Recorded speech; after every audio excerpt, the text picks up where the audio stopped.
I'm gonna show you how I gained 40 pounds and went from this to this. In my whole life, I've always been the scrawny kid, skinny kid. I've been called literally every name under the sun that someone could say to someone that's making fun of them. At the time, I didn't take any of it to heart. I thought it was all just fun and games. At least that's what my immature mind kept telling me. But the fact of the matter was, I didn't weigh over 100 pounds until I was about 14. I didn't weigh anything more than 116 pounds until I was about 17 to 18. For reference, that's about a 17 on the BMI scale. And also for a reference, an average 10-year-old kid weighs about 100 pounds.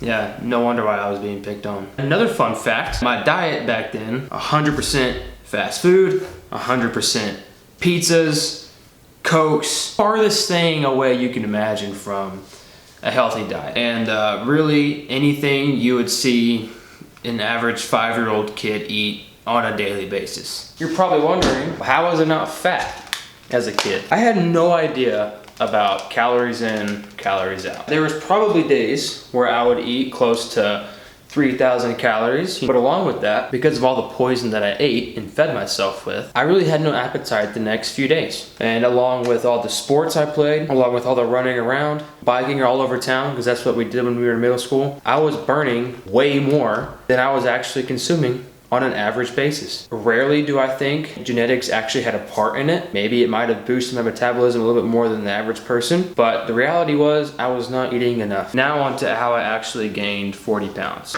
So when I was 16, I got invited to the gym for the first time ever. I had no idea what I was doing. I felt completely out of place. All to say, I had my first ever workout in a gym. Here's my first progress picture. From that day on, I made it a point to go to the gym as much as humanly possible. Even if that meant going to the gym on my moped at 12 a.m. after a football game. Now I didn't play, so there's no worries about me overtraining there. So along with learning calories in, calories out, I learned about how much my body actually burns every single day. It turns out I burn about 3,000 calories every single day just being a normal person. It means I have to eat 3,000 calories every single day just to maintain my weight. Now, to some people, 3,000 calories a day is a normal meal. Some people would love to eat 3,000 calories a day to maintain their weight. To me, that's the same as me going up to a fat person and saying, oh, I just love doing cardio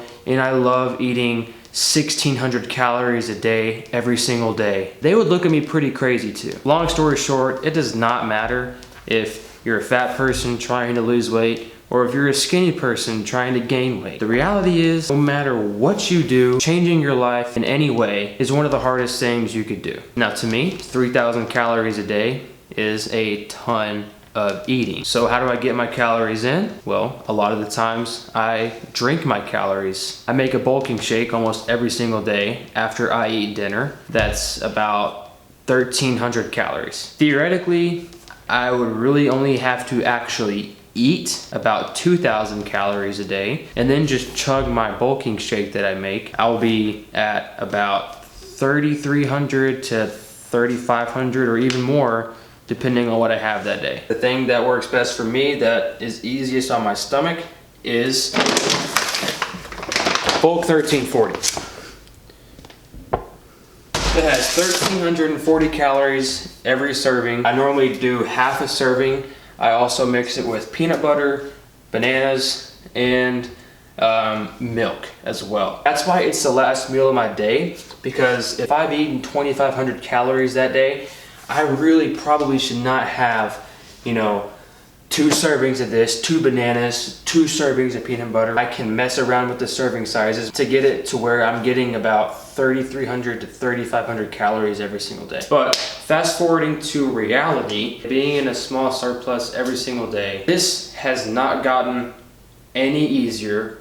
It's just gotten normal, right? It's just like tying your shoes every day. Tying your shoes at one point used to be pretty hard, but now it's just like, it just becomes normal. It just becomes a part of your every single day life. Every single day when I wake up, the last thing I want to do is eat. I don't want to eat breakfast. I don't want to eat lunch. I really don't want to eat dinner sometimes. I don't look forward to really eating any kind of meal at all, because I know I'll be uncomfortable after I force feed myself to even feel full and eat enough. And if I don't do that, so let's say I skip a meal, I feel guilty after because I should have eaten more. So where's the balance at? To me, a balance is equal, right? Imagine a scale, okay? You're not moving forwards, you're not moving backwards really, you're staying the exact same. Now to me, I always wanted to try to be moving forward in some aspect of my life, so that scale of balance is probably always going to be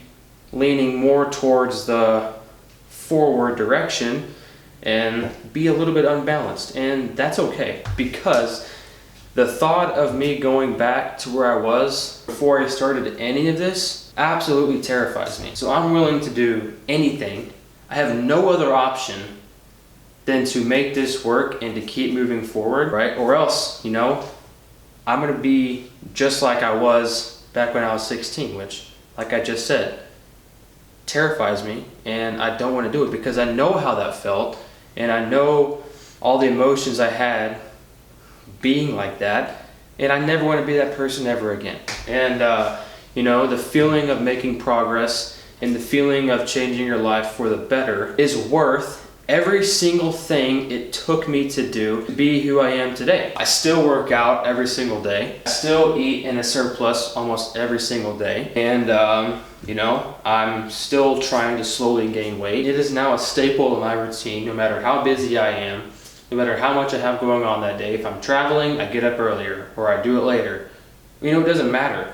I get a workout in, and regardless of how I feel, I get what I need to get done. I have a long ways to go. If you want to see how I truly changed my life and turned my life around in that pivoting moment, go check out my video on when I did 75 hard. That'll really dive into the details of all of this and explain to you how I actually changed my mindset and, you know, and really turn my life around.